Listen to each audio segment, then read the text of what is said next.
इस लॉकडाउन के फेज में तीसरी बार आपके सामने आ रहा हूँ। कोरोना वायरस ने पूरी दुनिया में लॉकडाउन कर दिया है। ये लॉकडाउन जो हुआ है ये एक वायरस कोरोना वायरस की वजह से आया है। चलिए हम जल्दी से इसकी ब्रीफ हिस्ट्री में चलते हैं कि ये कैसे इतनी तेजी से बढ़ा है।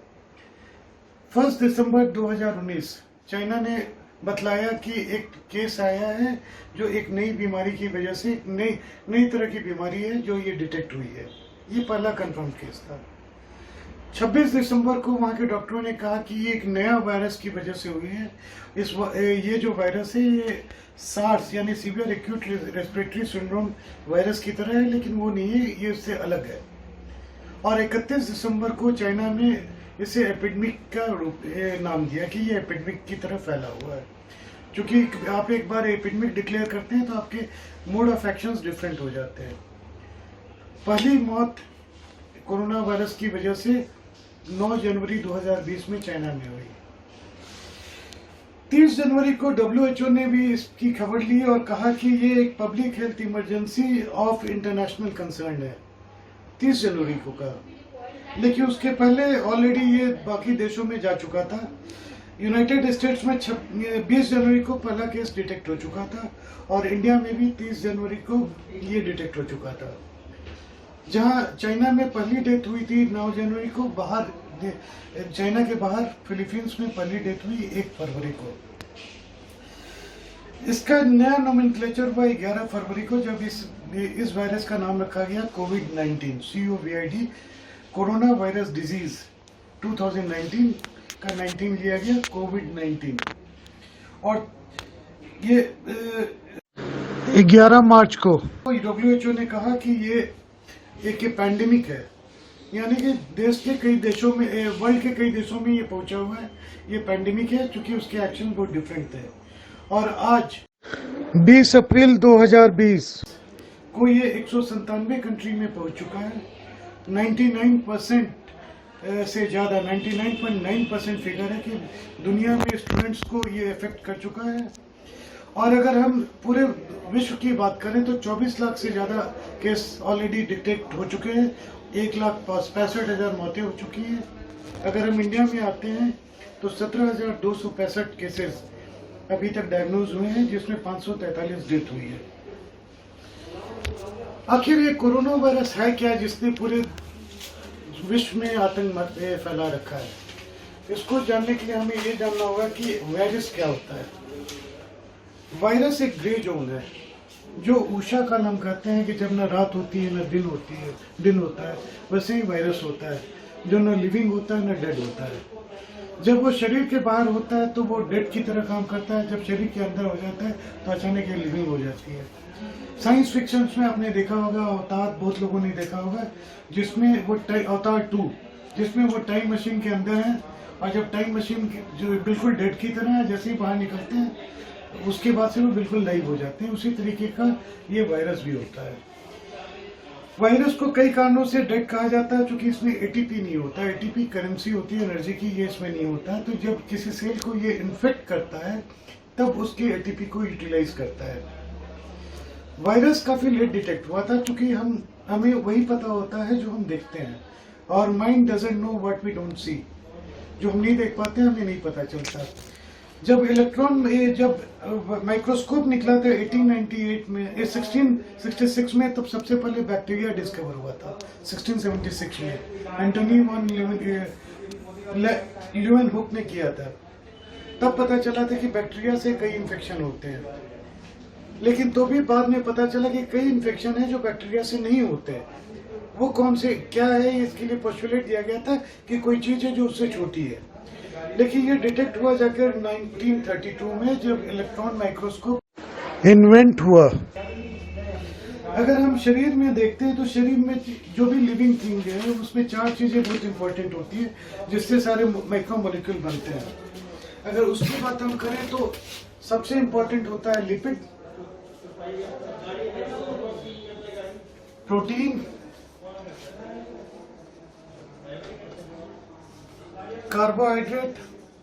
कार्बोहाइड्रेट यानी शुगर, लिपिड मतलब फैट, और चौथी चीज जो इंपॉर्टेंट होती है वो होती है न्यूक्लिक एसिड।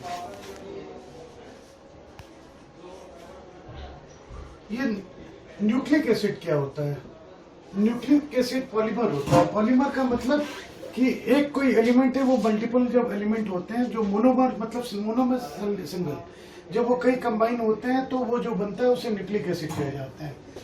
न्यूक्लिक एसिड में कार्बन होता है, फॉस्फेट होता है और नाइट्रोजन होता है। तो अगर हम इसको देखें तो इसमें कार्बन है, फॉस्फेट है और नाइट्रोजन होता है। जो शुगर होता है इसमें कार्बन, ये दो तरह के होते हैं, एक तो राइबोज होते हैं।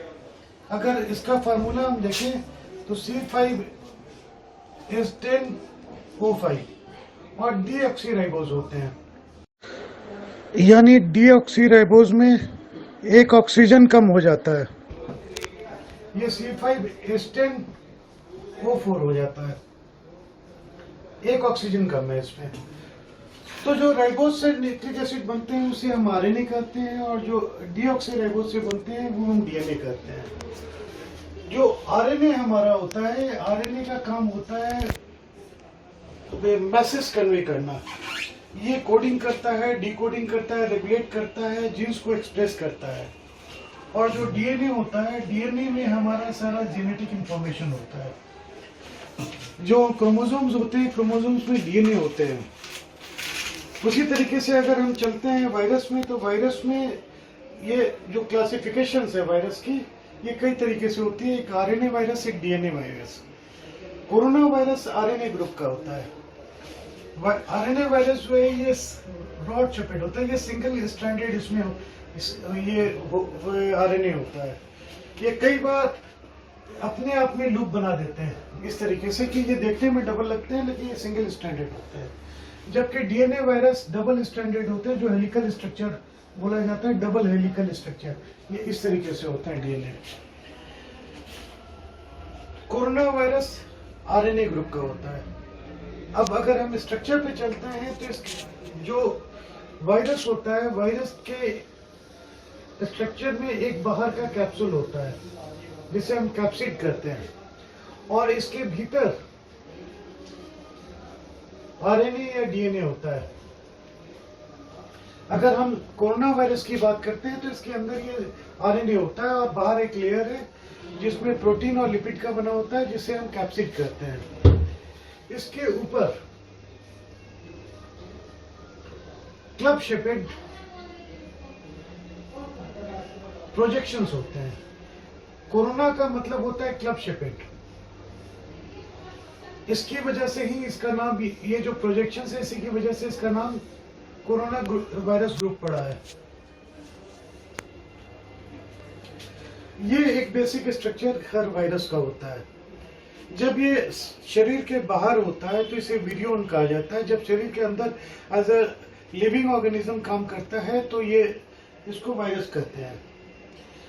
अगर हम वायरसेस को देखें तो एक तो इन्हें डिफरेंशिएट किया जाता है आरएनए और डीएनए, दूसरा किस पे किया जाता है कि ये किसे इन्फेक्ट करता है।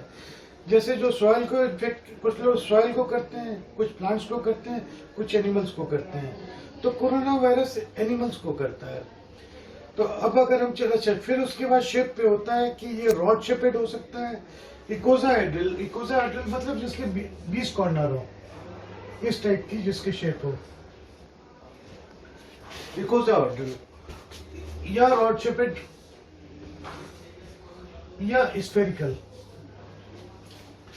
कोरोना वायरस स्फेरिकल वायरस होता है।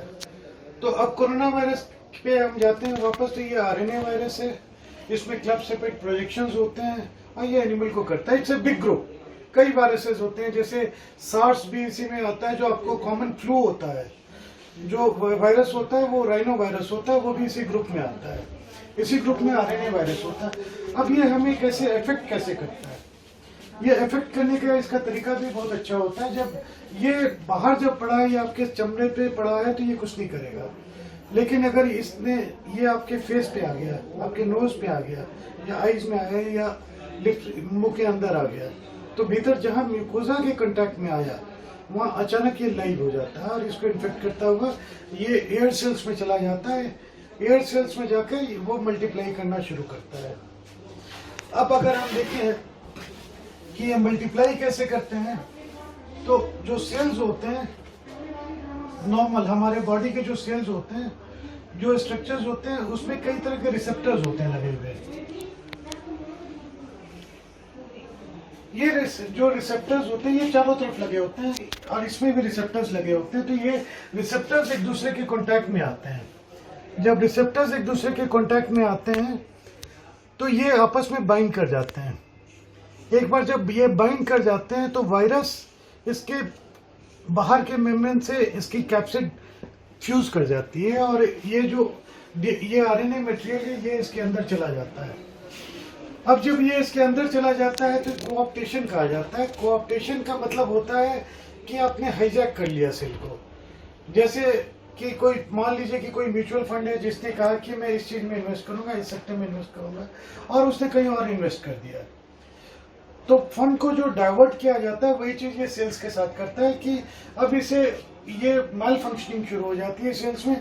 अब इसमें जो बनना शुरू होता है ये वायरस के बाहर के लेयर कैप्सूल और इसका आरएनए बनना शुरू हो जाता है।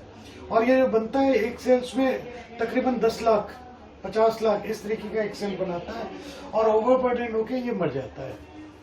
लेकिन मरने के पहले एक बहुत मजेदार चीज होती है कि ये मैसेज देता है बॉडी को कि मैं इन्फेक्टेड हूं, मुझे बचाओ। और ये कैसे करता है? ये जैसे रेड फ्लैग, लोग घर पे रेड फ्लैग लगाते हैं बचाने के लिए, जो एसओएस सिग्नल होता है। ये जो इसका प्रोटीन है, इस प्रोटीन को ये सेल्स जो है बाहर अपने बॉडी पे ले लेते हैं। MHC1 कॉम्प्लेक्स कहा जाता है।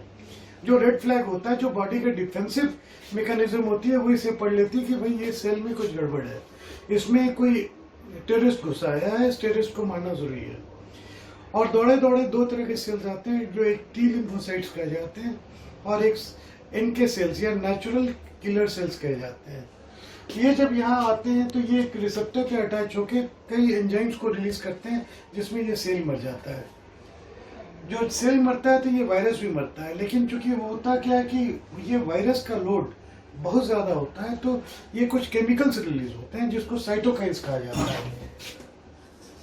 साइटोकाइन्स का जो ग्रुप होता है ये कई, जिसमें कई आते हैं, जैसे TNF अल्फा आता है, इंटरल्यूकिन आते हैं और कई आते हैं साइटोकाइन्स ग्रुप में। तो जब ये साइटोकाइन्स रिलीज होते हैं तो कई बार जब ये वायरल लोड ज्यादा होता है तो ये बहुत ज्यादा रिलीज होते हैं, जिसकी वजह, जिसे साइटोकाइन स्टॉर्म कहा जाता है, जिसकी वजह से बॉडी अफेक्टेड हो जाती है। और जब ये कभी लंग्स में पहुंच जाता है तो लंग्स को ये फ्लड कर देता है। फ्लड किस चीज से करता है? फ्लड ये करता है जो फ्लूइड रिलीज होता है, क्योंकि ये सेल सारे डैमेज हो रहे हैं और जो डेड सेल्स होते हैं उससे, तो उसकी वजह से लंग्स में प्रॉपर काम करना बंद कर देते हैं। तो इसमें कोरोना वायरस 90% केसेस में नॉर्मल होता है। आपको सिंपल फ्लू के सिम्टम्स आएंगे, सर्दी, खांसी, जुकाम, सोर थ्रोट, ये सारा होगा और ये निकल जाएगा। 90% केस में ये होता है। 10% केस में जो लोग सीरियस होते हैं, जो सीरियसली अफेक्टेड होते हैं, ये दो कारण से होते हैं। एक तो साइटोकाइन स्टॉर्म कहा जाता है, दूसरी लंग की इन्वॉल्वमेंट जिसे एक्यूट रेस्पिरेटरी डिस्ट्रेस सिंड्रोम कहा जाता है, ARDS, जिसकी वजह से लोगों की मौत होती है। तो एक ये छोटी सी कोशिश थी मेरी ये समझाने की कि वायरस क्या होता है। वायरस के साइज में बतलाना भूल गया। वायरस का साइज होता है 1 मिलीमीटर का 10 लाखवां हिस्सा। अगर 1 मिलीमीटर को आप 10 लाख हिस्से में जो बांटेंगे तो एक वायरस का साइज होता है। नैनोमीटर कहा जाता है जिससे नापा जाता है। कोरोना वायरस का साइज जो है 30 से 42 नैनोमीटर के बीच में वेरी करता है। तो मुझे लगता है कि वायरस और कोरोना वायरस की जो पैथोलॉजी है कि कैसे ये इन्फेक्ट करता है, कैसे ये सेल्स को डैमेज करता है, क्यों ये डेंजरस है, क्यों मौतें हो रही हैं, ये समझाने में शायद मैं सफल हुआ हूँ। इसके आगे की बात फिर अगले एपिसोड में हम करेंगे। Thank you.